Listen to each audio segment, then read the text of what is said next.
yang bertujuan untuk memberikan apresiasi kepada pemuda yang telah menunjukkan dedikasi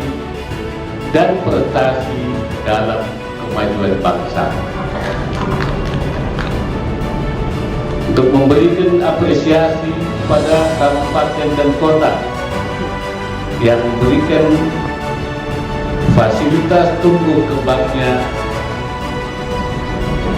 kreativitas, inovasi, dan daya saing kepemudaan dalam apresiasi kota kabupaten layak